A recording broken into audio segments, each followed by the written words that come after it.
the circumstances that make it really help you do business well, that help you thrive, and the things that really are problematic.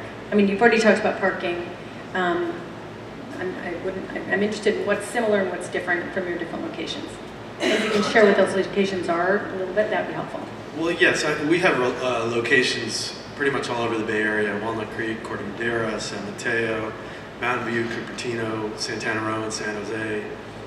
Probably missed a couple, but Palo Alto has been a fair place to do business. Remember going back to the development process; it was fair and so forth, rigorous but fair. The one observation I do have about Palo Alto, and maybe it's just because in Palo Alto the citizens are more involved than almost anywhere, and the dialogue can get pretty hectic at times.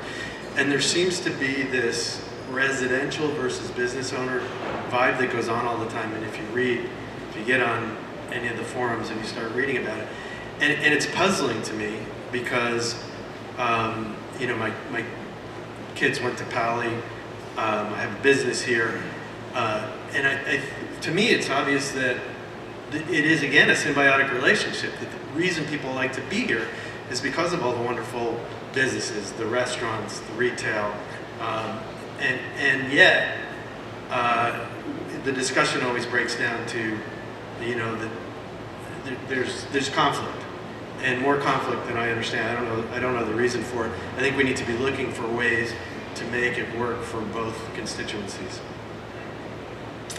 So I have stores. I have two in San Francisco. One's in the Embarcadero Center, which the trend there has changed dramatically. Years ago, my friends owned that store, and that was the time when people went to lunch every day and would shop every day. And we have 4 giant towers in the Embarcadero Center, and those people don't leave the towers anymore. They order their food in, they eat their lunch in their desk, and they shop online. So it's changed dramatically. My other store is out in Laurel Village, which is a very high-end residential affluent neighborhood. It's a very busy 3 blocks of shops. There's retail, there's grocery stores, there's a couple restaurants, the coffee stores and the banks are there. That's a high volume store, and there is free parking behind the store, which in San Francisco, to find an area where you can have free parking is amazing, and that our customers love it. I'm in San Bruno and Bay Hill Shopping Center, and I'm on Burlingame Avenue in Burlingame, where I've been since 1986. And Burlingame's also challenging with parking in the restaurants. And again, right now it's like, restaurant haven. Some of the smaller retailers have gone out, but there's a good mix there because we have some of the national chains on Burlingame Avenue, as well as some independents still. I'm in Palo Alto here, obviously, Mountain View, Los Altos, Santa Clara, San Jose downtown in the old Willow Glen area, and I'm in the Prune Yard at Campbell, which is in the midst of having a complete renovation. So parking always seems to be a problem everywhere. And the difference with the businesses, like Burlingame Avenue is a thriving street, and it has a great mix. And I would love to see, Palo Alto have a better mix. Of course, a lot of the stores, the national chains, go to Stanford, and they're there, and they don't really cross-penetrate the 2 locations. Although I believe there are some that have locations in both places. There's so we can come back to that too. The Apple store, for instance, yeah. And the guys. What else can I add to this? My highest volume. The question there was the best producing store. We call them A, B, and C stores. So my A store is, the number 1 is Redwood City and Sequoia Station. I've been in that store since they redeveloped that center back in, my son's 25 years I've been in that center. And there's the train station, there's a lot of activity, and we're next to Starbucks and one of the biggest Safeway volume stores in the area. Palo Alto, Burlingame, Laurel Village, those are all my A stores. So we kind of, rank them by that. We also put more expensive brands in those stores, which for now in the industry to keep up and have brands that consumers identify with, like Bare Minerals Makeup and Jane Iredale, and we bring that in, and it's a huge investment. It's not like when you bring in a makeup line, there's so many SKUs, it's a $12,000 investment per door. So it's cost more to get the inventory that the customers demand today. And that's kind of challenging too. So you can't carry a little bit, you got to carry it all. So it's pricing. We honor prices that are in other places. People come with coupons. We try to honor that. So we want to stay involved in the community and make our customers happy. And sometimes, it's hard to do. But I always come from the place that customer's always right. That's my philosophy. You haven't heard much about the online. I mean, I hadn't really thought about this, but obviously you both have online competition because of the online ordering and the delivery. I mean, and we haven't talked a lot about the number of companies that have food provided every day. Hopefully some of them are calling you to provide lunch. I don't know, are they? Yeah, we do a pretty significant catering business for some of the big companies. So I'm curious about I mean, I'm sure there's a plus side and a downside, and we'll come back and hear more from Betsy on this, I'm sure. But and then we're going to move on to the landlord perspective. But what about the online? You've got a website? We started online about 10 years ago, ahead of trend. And we had a huge, successful online business. I mean, in the millions of online business. And as Amazon came along and as other people started having online stores, our business from the online started going like this. Because we didn't discount. And then you can go on, you can punch in, let's say, your favorite Redken shampoo, and you're going to get all these sites where they offer it, and they offer it at a discount. So we have contracts with those manufacturers. We can't offer it at a discount online. We can have specials and sales, but that's been a problem. So now, especially with Amazon, and Amazon has their new division, it's more challenging. We are part of Amazon Prime now, which is the 2-hour delivery window. They picked 2 of our locations to be hubs, and they're very slow in moving this. So one of our hubs is in San Francisco in Lower Village, but it only goes to certain zip codes so they can get it to their main facility and deliver within 2 hours. Our Santa Clara location is also another one, but it's a slow moving aspect. We're also part of Google Shopping, which started Google Shopping Express. We were involved in that now for going on 3 years.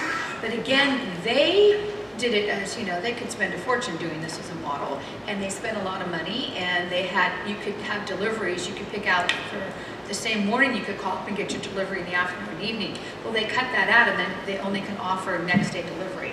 So people want things more now, so that's been challenging too.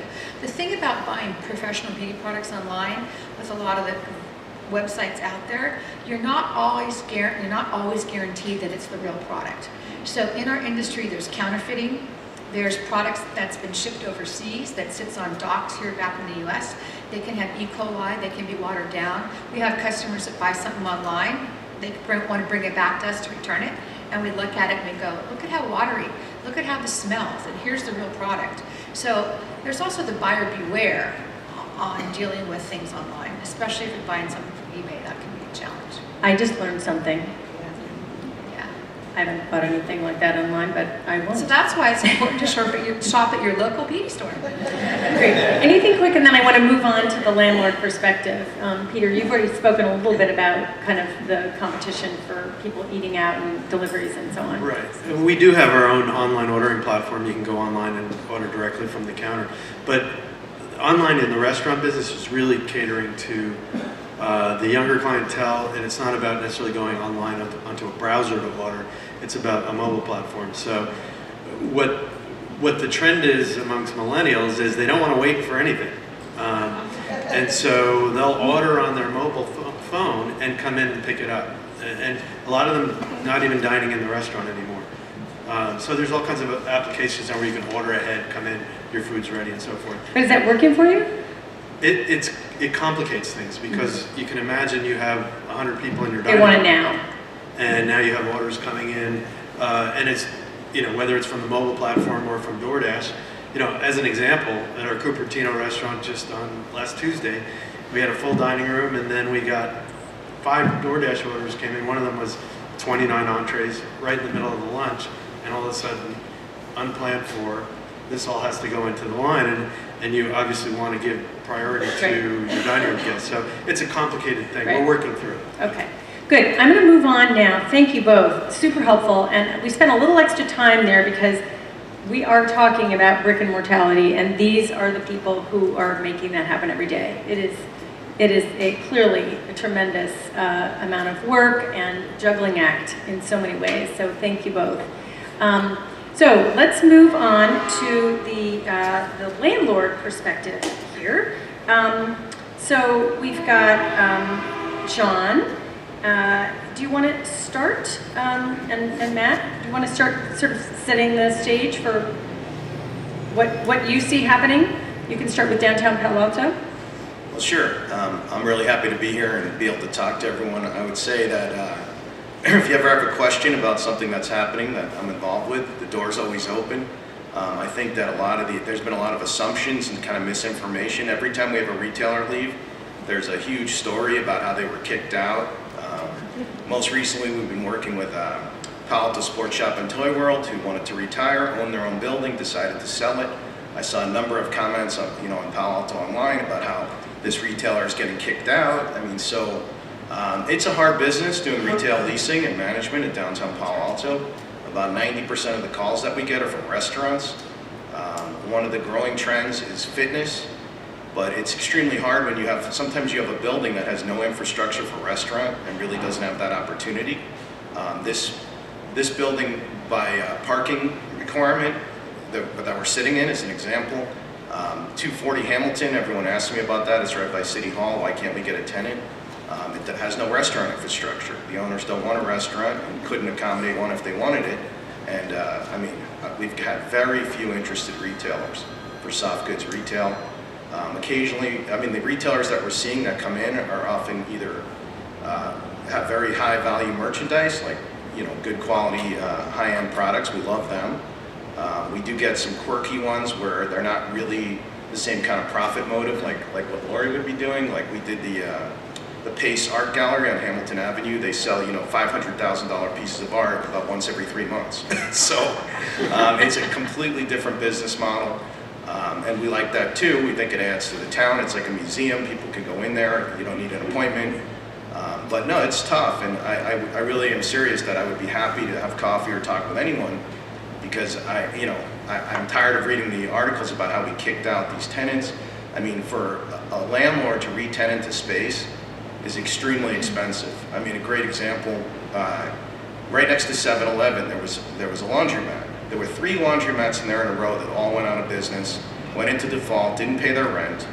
We advertised it for retail, and then we couldn't get anyone. So we finally leased it for office. It cost over $200,000 to convert that to office. It would take years to make that money up. That one particular landlord owns throughout Northern California 7-Eleven and laundromat shopping centers. He owns like 15 of them, and this is the only one he couldn't make work. So things are changing. People don't go to the laundromat as often. So I would have loved to have been able to explain that to anyone who wanted to know, but that was a very difficult, painful process. Dan, do you want to share your view? Sure, yeah. Westfield Shopping Centers, we own 33 shopping centers across the U.S. I'm sure Valley Fair is probably one that everyone's a bit more familiar with, which is currently under construction right now. We'll be adding 650,000 square feet to that project. Bloomingdale's will be one of our main anchors there to that expansion. It'll be $1 billion investment that we're making to the project, with an prominent outdoor area there. We'll be featuring some nicer restaurants from what we had in the past, more full-service restaurants, with a nice outdoor area where people can walk through. It'll connect a little bit better to Santana Road too, so you're able to park either Valley Fair or Santana Road and be able to go back and forth and shop back and forth. So it'll be a definite nice expansion and connection. Besides that particular center, within the 33 centers, we're actually going through a majority of these centers and doing renovations throughout the entire portfolio. So as much as this brick and mortality theme, Westfield itself, we're actually investing throughout the majority of our portfolio throughout the U.S.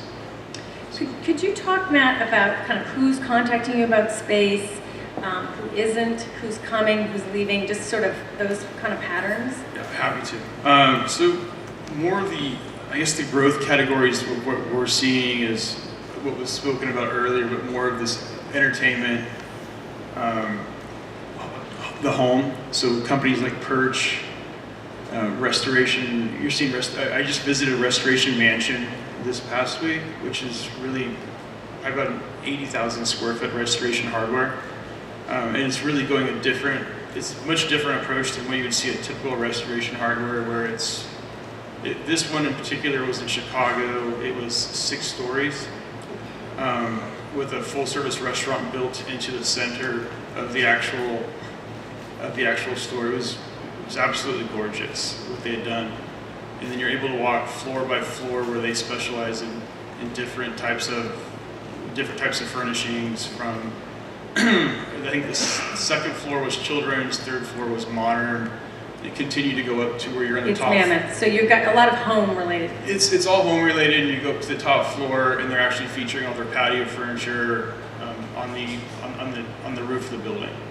So you're saying that there's a trend. Obviously, restoration hardware has gone in big there, literally. But it sounds like a theme of home-related retailers. And is that an experience to go? People aren't necessarily shopping. How does that relate to the theme of experience versus kind of errand? I think what they're doing is they're increasing the amount of dwell time that you would actually have at restoration hardware. I mean, did you say dwell time? You could easily. I want a translation here. So that's a term I haven't heard here. You could easily dwell time means you could spend 2 to 3 hours Hanging out. Hanging out. That's a term, I guess. Yes, you could spend 2 to 3 hours at this particular location. So, are people buying things when they're there, or do they care? Are they buying things? Again, back to the the Pace Gallery where you're looking but not buying. There were people hanging out down below and just having lunch, and there were people actually making shopping. purchases. So must be enough to pay the rent. What's changed? What would you say that's changed over time? The last you're few seeing years, a lot of 10 years? There's a lot of retailers that are actually becoming more conscious of their size and actually right sizing to where you Does that mean just making smaller? Well, you see the bonobos, and there's some of these concepts that are more focused on just presenting the product they have there. And so there's a less of a back of the house. And I think what everyone's doing is there were some concepts that were doing men's and women's concept, and they're actually bringing them back in, and you'll see them bringing them back into one location versus doing the 2 locations that they had done over the past several years. So in one of my errands over the weekend at Whole Foods, I was in the tea aisle actually and was looking for a particular kind of tea. Another friend happened to be there. She was also looking for a kind of tea, and they didn't have either one anymore. And I turned to the nice person helping me, and he said, well, we don't have it. I said, oh, I guess now I order it from Amazon. And he didn't get the joke, but it really seemed true that there was that shift of we're not going to carry everything. We're going to carry a certain kind of thing. We're going to be really strategic, and then you can literally get the rest online. And I think some retailers that we do work with, I think they're seeing a lot of upside in the e-commerce as well. And it's not that they don't provide everything in the store, but it's a way for them to just increase sales over the internet, and it's much more cost effective at the same time. But you do get that opportunity to go into the store and try on the products. And a lot of times people do like to go into the store and physically touch the product and make sure that they're comfortable with that, rather than ordering it, having it come home and then shipping it or sending it back because it didn't fit right, or that the fabric wasn't the fabric that you initially thought it would be. So I think some people have success with it, and some people just don't. So there's a synergy too, and back to your point, Lori, about somebody orders something online from somebody entirely different and wants to bring it back to you, even though you carry that product theoretically. For you, you've got a retailer as an online presence, and they can bring it back into the store often. Is that true? Because there's kind of a synergy that way between the online and the retail? Yeah, some retailers will provide that option, some don't. It just depends Yeah, upon the the retailer retailer, and, yeah. and the way that they're set up internally. And then So John, I just wanted to add Yeah. one thing about what Matt said, which is really relevant for downtown Palo Alto in particular, about right sizing.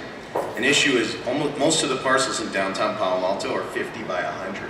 So the stores are 100 feet deep. In the old days, the stock room was probably 25, 30 feet deep. Now some stores don't even have a stock room. So that's been another problem that we've had with retail leasing, is that people say that store's too big, also because of high wages and whether they provide benefits. I want to staff my store with one person, but if it's 100 feet long, I can't do that. So we run into a lot of problems because it's not very, you can't really split it. Sometimes we would put we cut off the back and put inexpensive startup space that had bad windows, but now due to various ordinances, we can't do that. So we do get a lot of negative feedback on the size of the stores, but there's nothing we can do. So that makes it, that's a big, the just-in-time delivery, the UPSs of the world have changed how retail operates. Can I add that, believe it or not, the same thing's happening in the restaurant space, where restaurants used to come in and lease 5,000, 8,000 square feet. Restaurants are getting smaller as well, to the point where we're actually starting to see something called ghost restaurants, which are restaurants that have no dining room at all, and their distribution channel is essentially the third parties, the delivery services. It hasn't been a proven model that works yet. A number of those have recently opened and closed, but it's an interesting phenomenon to watch. how does outdoor space fit in for everybody too? I mean, certainly restaurants, not retail, but you've got... Outdoor space, there's never enough of it. I mean, it's wonderful. Guests like it, the restaurants like it. It's part of that experiential thing that we're talking about. So Yeah, and all of our patios are our most successful dining spots. And on the other hand, some of our locations are right next to restaurants, and the patio space kind of encroaches on coming in and out of our store. So, so there you have it. So John, coming back to you, I'm curious about kind of who's coming into downtown Palo Alto. You're, Matt, in a much more managed environment. You can presumably manage the ratio of restaurants to retail and where they are and all that kind of stuff to some extent. But for you, John, you've got some zoning requirements, limitations, constraints. What are you finding? Like who's wanting to come in that can't? What's happening? Right. Well, in the core downtown Palo Alto, we have wonderful flexibility on use because it's a parking assessment district. So you don't have to increase the parking if you put in a restaurant compared to retail. Outside of downtown, that's a much bigger problem because you don't. So where we're sitting. Yeah, like this site is constrained by parking. So, what we do, I would say easily 90% or more of the calls we get are from restaurants. And, one of the things I think that the phenomenon of the $15 glass of wine, 15 and up, has really helped the restaurants. I've talked to some restaurant owners. They say someone comes in, gets 2 glasses of wine and dinner, all of a sudden that's a $60 check for one person. So that's really helped their business. I think that the retailers who have residual money coming in, like cellular phones or Apple with all their, iTunes and everything else, I mean, that helps. But for a conventional retailer who, the sale is the sale and that's it, I think it's really hard. So we haven't, for example, with that 240 Hamilton, we love like that Shinola store. And we're like, why can't we get something like that? But I mean, I walk past that store, I never see anyone in there. So, hopefully they'll survive, but we haven't been able to get a clothing store or anything else for that space. And our wine is not $15 a glass, so come to the counter. I was gonna say, how is it working out for the consumer? So I'd like to move to the retail trends, and then we can come back a little bit, and I want to open it up to questions. But is there anything else? I didn't want to cut off if Matt or John, if you had anything you wanted to add. I was going to say some of the more active tenants you're seeing out there, and I'm curious John's input on this too, is more of the health and the medical users out there as well. The berries, the Soul Cycles, Orange Theories, it feels like they're on every corner. I think they're at over 700 locations at this point. But to see these health concepts just continuously just pop up through, and the price to go to a Soul Cycle class is, I think it's $35 at this point per class. And they fill up quickly. But to see it out here on the West Coast and even on the East Coast, you go to New York and the new trend are these boxing classes, and it's coming out here. So a lot of fitness as well. So fitness as experience, yeah. is huge, and now we have these new smaller medical concepts with the One Medicals, and there's a new concept called Forward that's expanding out there too. It's exciting to see the technology come into the medical as well as the health, these smaller health concepts. Right. I totally agree with Matt. I think one of the problems we've had is that in the city of Palo Alto, most of those uses are categorized as what's called commercial recreation, which requires a conditional use permit. So we had hoped that with the new retail ordinance, they would perhaps say commercial recreation under 5,000 square feet doesn't need a conditional use permit. The issue with a conditional use permit is that the tenant first needs to secure the space on a lease that's terminable. They need about 6 months to process the permit, and it may get denied. So you're asking both a landlord and a tenant to commit significant money. Recently, we were working with a tenant. They spent $30,000 trying to get a CUP that was rejected. So that landlord has to put the property on hold for 6 months. So it would really make it a lot simpler. I never quite understood the reason why commercial recreation was a conditional use, whereas a restaurant, which typically has much more parking required, isn't. So we'd hope that there would be some more flexibility on that, particularly in I could totally see something like a Soul Cycle in downtown, but the tenants don't want to spend that money and time. And then they look at the mall and they say, well, there's a lot of parking there, we'll just go there. And so yeah, it's tricky. I mean, the devil is in the details. Yeah. So obviously it. The Soul Cycle, I have building in San Mateo, the Soul Cycle downstairs, with 40, 50 bicycles every hour, plus the employees. They start at 7 in the morning. They have destroyed San Mateo Park. It is a nightmare. So we're going to come back to that, but I think that's a really important point is what does something like that do to the rest of the ecosystem? And as the more they multiply, it's a real factor. Okay, I want to move along to Aaron, Dan, and Betsy to talk about the trends, the e-commerce, and which of you wants to start off? Go ahead. So I'm looking at this from kind of a tenant's perspective. I do a lot of tenant representation in the Bay Area, and just trying to go through my portfolio of active tenants. I'd say probably 10 restaurant tenants, fitness tenant, and a service tenant. I have 0 traditional retailers that I represent because they're just not very active right now. And so the trends that we're seeing. Are they on vacation? When you say they're not active, what does that mean? They're not actively looking for new sites right now. Because that's going away, or because there's a very few that we see that are successful in the marketplace. I mean, the ideal tenant to represent would be someone with high volumes and takes up very little parking, like a jeweler or a mattress store or something like that, who can pay those rents for the visibility. But just overall, in general, what we're seeing is a huge decrease in size.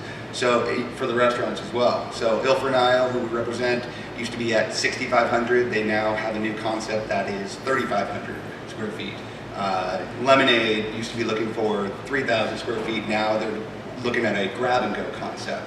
And it all ties in with the labor cost, rent, which is just astronomical in these areas, and lack of availability for restaurants.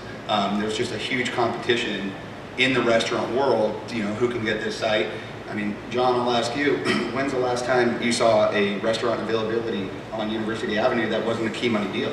Yeah, someone asked me this yesterday, actually, and in my entire career, I think we've only had 4 lease. I've been 20 years, twice, what we call a second generation space, like it's already built out as a restaurant.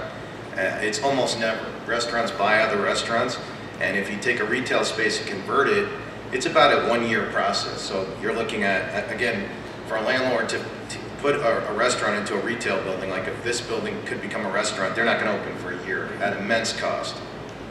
So it's not necessarily a desirable outcome. Yeah. And I think also, I love the term that Matt used, the dwelling time or Dwell time. Dwell time, yeah. You can all impress your friends with your new vocabulary. That's actually something that we have been mindful of, not with that exact term, but I'm going to use that now.